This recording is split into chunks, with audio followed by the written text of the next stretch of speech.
Now joining me on the Peerless Boilers Hotline, Peerless Builds America's Best Boilers, is my dear friend, Sydney Arthur Rosenberg from Sports Radio 560 WQAM in Miami. Sid, Zach Gelb here, DARPATV.com. Thank you for joining me, and how are you doing on this fine evening? I'm doing great, Zach. We always good to talk to you. And Peerless does build America's Best Boilers. Pete Morgan and the guys do a tremendous job. I know your father, the great Bob Gelb, has had a long-standing relationship with the guys at Peerless Boilers, but it's great to talk to you after seeing you in Indianapolis just a couple of weeks ago. Oh, yes, it is, and I know your eye wasn't doing too well in Indianapolis. How is that eye? Well, I took a right and a left combination from Victor Bermudez, who's about as big these days as Floyd Mayweather, but you saw what I did there, man. I sucked it up, was on Radio Row for 2 or 3 days, still did tremendous interviews, had a blast, and it's fun. Actually, it went away, ironically, that Sunday when I got back. Well, that's good, because then I guess Danielle didn't have to see it. What did Danielle say when she saw it? Yeah, what did she say when she saw it? Her exact quote was, "I wish I did that to you." Well, believe it or not, Sid is an author of a book called You're Wrong and You're Ugly. And by the way, how's that book doing, Sydney? Well, I'll say this. It's never going to break any records. I'm not Mike Lupica. I'll never get anywhere near a New York Times bestseller list. They're not breaking down the doors of any bookstores left in America to buy it, but it is still available. Amazon.com, BarnesandNoble.com. I would say, on average, Zach, between my Twitter account, @Sid Rosenberg, my Facebook account, my email accounts, I probably get 4 or 5 messages every week, still going on 2+ years since the book came out, thanking me for the book, people that have enjoyed the book. I mean, it's not, I didn't make a lot of money. I didn't make a New York Times bestseller, but I can tell you this. For a while there, to walk into a store, and the cover of the book is my face, unlike Chris Russo's bookstore, where it's just the title. That's unfortunate. When you walk into a bookstore and you see your face on the shelf, there was something pretty cool and pretty surreal about that. So in the end, I enjoyed the experience, and I'd love to do another one. Now, I want to get down to the bottom of this, and I heard Imus was supposed to write your forward, but then Imus didn't write the forward. What happened with that? No, actually, Imus did write the forward, and it was very, very funny. It's exactly what's on the back of the book. The issue was the publisher, Triumph Books out of Chicago, which is the #1 sports publisher in the country. They publish more sports books than anybody. They were upset that Imus' forward was only 3 sentences long. They were looking for 3 pages, not 3 sentences. To make a long story short, I went back to the I-Man and said, "We need more words here." He said, "F you." So, they had a chapter there from Artie Lang, the very funny former sidekick of Howard Stern, now doing his own show with Nick DiPaolo. And they said, "Well, listen, because Imus is not cooperating and his forward is too short, what about Artie Lang?" So I went back to Artie and I said, "Artie, do you mind if we use your chapter as the forward?"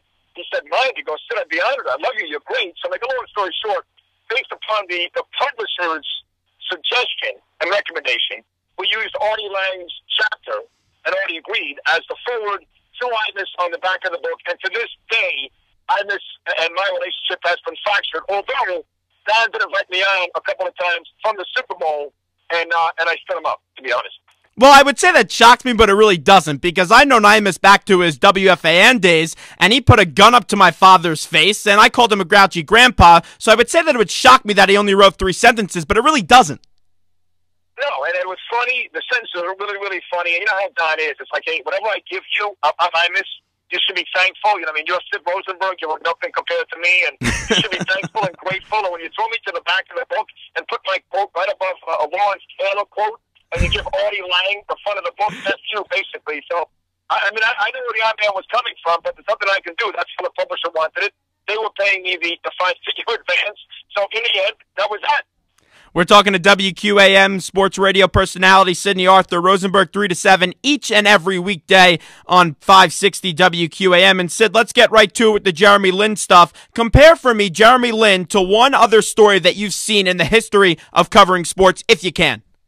Oh, I can't, and I'm actually getting aggravated with the people that are trying to compare this story to Tim Tebow because it's not the same. Agreed. So, yeah, I mean, there's no doubt there's a lot of people out there, naysayers and doubters about Tim Tebow. And Tim proved some of them wrong. I mean, the fact is, he still only won about 7 or 8 games. He had a very impressive playoff game against the Pittsburgh Steelers, no doubt about it. But if you're going to tell me that you're convinced, based on Tebow's play last year, that he'll stick around and be a good quarterback for many years, you got to be kidding me. I don't even think John Elway is convinced of that. But forgetting about that for a second, Tim Tebow was a high school star. Tim Tebow, I should say, went to the Florida Gators, one of the most prestigious and big-time football programs in the country, on a scholarship. Not Harvard, but for basketball. Tim Tebow played on not one, but two Gator championship teams. Tim Tebow won the Heisman, and Tim Tebow was a first-round draft choice of the Denver Broncos. So outside the fact that both Tim Tebow and Jeremy Lin are quick to thank Jesus and are both very religious and God-fearing men, there is nothing similar about Tim Tebow and Jeremy Lin. Jeremy Lin is the epitome of an underdog story. Coming out of Harvard, not exactly a hotbed for NBA talent, played D-League basketball. He's been cut a million times. He's got 41 career games under his belt. I have never seen anything. Now, look, part of it is, like Ford Mayweather said yesterday, he's Asian. We haven't seen that. We haven't seen an Asian point guard do what he's done in the NBA. But more than the fact that he's Asian, he's good. He's really good. And the Knicks have been a big-time disappointment for a team that most people thought would be a top 4 seed in the Eastern Conference. Couldn't win a game when Carmelo and Amari were healthy, and can't lose a game without those guys. So if it's nothing like I've ever seen, you're in New York, I'm in Miami, and as you can tell me walking the streets, it's nothing like you've ever seen. It's a great story, and everybody across the country, from Shaquille O'Neal to Reggie Miller to John Elway to Barack Obama, has fallen in love with Jeremy Lin. It's a great story. Yeah, it is really remarkable in New York. Even in my school today, I saw about 6, 7 Jeremy Lin shirts, and they just created the things about a few days ago. The Italian barbers at my barber shop that never watched basketball in their lives unless Danilo Gallinari was playing, they were asking me questions to find out more about Jeremy Lin. But the one player you could compare him to, obviously not based on stats because it's not fair, obviously not based on career success because the guy's only played in 7 games, but how about Kurt Warner, a guy that came out of nowhere and found his way winning Super Bowls in the NFL?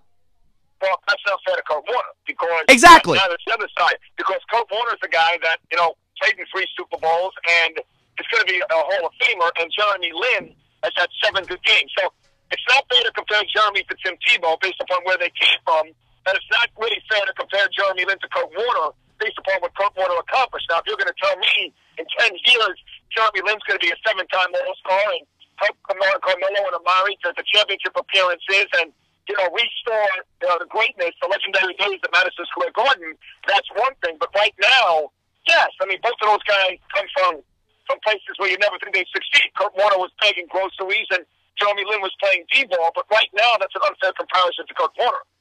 Well, Sid, Bob Gelb just walked into the studio, and I know you love Bob Gelb. Great. Robert Arthur Gelb out of Manhasset, New York. And he's looking at me right now saying, wow, Sid's on the air. He finally showed up for this interview? Oh, yes. Well, yes. I was excited about this interview. I was doing my show at 7 o'clock, got in my car, and told my secretary, Victor Bermudez, hold all my calls, please, till I'm done with Zachary. Well, Sid's a rough-looking secretary, then. I got a lot going on, Zach. I probably do. It's kind of funny, too. And the guys enough understand when I say this and tweet this, but it is true. Whether it's football season, baseball season, basketball season, I probably do, on average, no exaggeration, 6 or 7 spots a week in cities outside of New York and Miami. Because in the end, I'm knowledgeable, I'm entertaining, and I'm a great radio guest. So that's what I do. I did tell everybody tonight, the night belongs to Gelb. Well, that's how it should be each and every night. But last night, Amari Stoudemire, the night belonged to the Knicks and Jeremy Lin. Impressions with Amari Stoudemire returning and playing with Jeremy Lin? Yeah, Stoudemire had a good night. He had 21 points. Those two guys combined to score nearly 50 points at a night where the team scored 90. And look, I don't think there's any real question about whether or not Amari and Jeremy can coexist, because it was Amari with Steve Nash that coexisted with the same exact offense under the same coach, Mike D'Antoni in Phoenix. We know that Amari Stoudemire thrives when he's got a point guard who thrives in the D'Antoni system. So there's no question, there's no debate, there's really no nervousness, if you will, over whether or not Jeremy Lin and Amari Stoudemire can coexist. The big question is, how's it going to go when number 7 gets back? Now, I've heard this a lot the last couple of days, which was moronic. Carmelo Anthony has never really played with a big-time point guard. Oh, wait a second. Stupid. His first 3 years in Denver, he played with Andre Miller. Andre Miller is damn good. Then, between Denver and New York, he played twice with George Billups. I bet it. Last year, he also played with Ty Lawson. Now, I understand this year, the Knickerbockers did not have a point guard before Jeremy Lin, whether it was Iman Shumpert, Mike Bibby, Tony Douglas, Baron Davis wasn't played yet. This year, that's the case. But to say that Carmelo has never played with a good point guard is ridiculous and untrue. So I think the Knicks fan right now is trying to figure out, can Carmelo and Lin coexist? There's no way to find out until we see it happen on Friday night. And he also played with Allen Iverson in Denver as well, Iman's favorite player. That is correct. Yes, an excellent point out of you, Zach. Thank you. You can tell I searched Sidney Arthur Rosenberg on YouTube a few times and seen your great YouTube clips with the I-Man. But Iman Shumpert, Steve Novak, and Landry Fields, the three of them have really elevated their game since Carmelo Anthony has been out of the lineup. Now the big question is, when Carmelo comes back, how much of a decreasing are we going to see in those three players' games? Well, you're going to see a big decrease, but that's okay because, sometimes in a long season, and we know this is a shortened season, it's not 82 games, it's 66 due to the lockout, but over a 66-game season, you're going to have injuries. Miami played without Dwayne Wade down here for a couple of weeks, and that gave other guys like Shane Battier and Mike Miller the opportunity to get some big-time minutes. And that's good because later on in the season, when you get to crunch time, if you want to use an 8-man rotation, some guys use 9, that's usually a bit much, but as the season progresses and you get closer to the playoffs, you want to have some depth. So injuries, they take a toll late in the year. Going off some guys you can count on in big-time situations. And the only way you can see if these guys can perform is not in practice, is in the game situation. So the fact that Novak and Landry and these guys got some playing time is good because it adds to the Knicks' depth and it gives them some answers and some options down the stretch and into the playoffs that they might not have used if Carmelo had not gotten hurt. So their playing time will decrease. Obviously, Carmelo's a top 10 player, but in the end, it's a good thing for teams like the Knicks. And in Miami, when Wade goes down, a bunch of the guys down here stepped up as well. We're talking to Sid Rosenberg. And Sid, let's talk about those Heat real quick. They're very resilient, just like as you mentioned a few moments ago. But when I listen to your radio show, I always hear these morons call in and say, Eric Spoelstra isn't good enough to be the Heat's coach. He shouldn't be there anymore. Are you still shocked that the Miami fan base, some of them, feel that way about Eric Spoelstra? Because he's done a pretty darn good job. And the bottom line is it's on these players to win a championship, not Eric Spoelstra. I could not agree with you more. And I think the majority of the fans know that. I mean, the problem is that Sports Talk Radio, 1% call in, 98% of sport people that drive around, listen, want to be entertained. The 1% that feel provoked to call in are usually morons, to be honest. But I think the majority of the Heat fans know Eric's done a good job. Look, the Heat have started this season 23-7. I can tell you this. Before they beat Indiana last night, they started this season 22-7. That now the best start ever in the history of the Heat. The other two times the Heat went 22-7. The 96-97 season when they won 61 games and they beat the Magic and the Knicks in the playoffs and eventually lost to Michael Jordan and the Bulls in the Eastern Conference Finals. 2004-2005, the year before they won the championship under Stan Van Gundy, they won 59 games, swept the Nets, swept the Wizards, and lost in 7 with a banged-up Dwayne Wade to the Pistons. They've never gone 23-7. They are off to the best start in the history of the organization, which includes teams that were coached by Pat Riley and Stan Van Gundy. So what it comes down to is Spoelstra does a fine job, but in the end, personnel-wise, there is no team that includes the Bulls on the better record right now at 24-7, Oklahoma City, San Antonio, the Clippers, the Sixers, no matter what team you name, nobody can really contend personnel-wise with the Heat. LeBron James is playing magnificently well. Dwayne Wade is playing well. The three guys now have really developed a very good chemistry. It's a better team than last year in terms of depth. Guys like the rookie point guard out of Cleveland State, Norris Cole, Shane Battier. Guys are healthier this year. Guys like Udonis Haslem and Mike Miller. So what I'm saying is, and it pains me to say this, the Heat are far and away. It's not close. The Heat are far and away, including Chicago, the best team in the NBA. Spoelstra can't screw that up.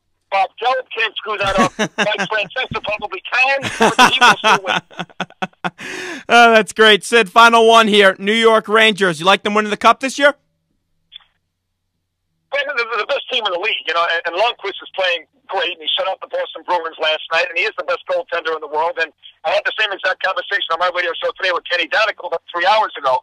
They are the best team. Now, they're probably one more sniper, one more sharpshooter, one more score away from me saying, yeah, I mean, they're going to win it. I mean, look, they're still 9 points ahead of Boston. That's a nice-sized lead. Well ahead now of New Jersey, Pittsburgh, Philadelphia, Detroit playing great hockey out west. They've won 21 straight at home. St. Louis, Nashville, all pretty good teams, obviously.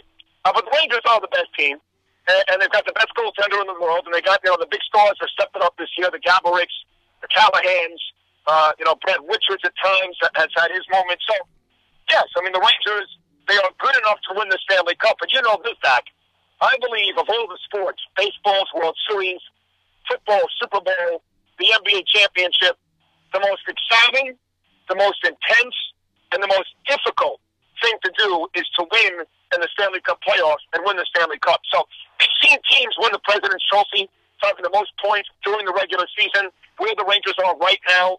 That doesn't mean you're going to win the Cup, but based upon their personnel and the way Lundqvist is playing, yes, they've got a good chance as any, and there's a very good chance they will win the Cup. Would you go out there and trade for Rick Nash if that means breaking up the chemistry in that locker room, getting rid of Dubinsky and a few other of the youngsters? I'd have to think about it. Nash is a good veteran presence. You talk to anybody that knows Rick Nash, that's the first thing they say is a veteran presence he provides. Certainly a very good hockey player. And again, you say to yourself, well, wait a second, if it's not broken, why fix it? 79 points, 9 points up on Boston, winning seemingly every single night, getting great goaltending. If it's not broke, why fix it? You're talking about the chemistry, Zach. But Nash would be an upgrade. And again, a savvy veteran that I think can only help. So the answer is yes. I would certainly think about it. Again, it depends on exactly how much you have to give up, but when I think about it, absolutely. Sending you all the love, brother. I appreciate it so much. Talk to you again real soon.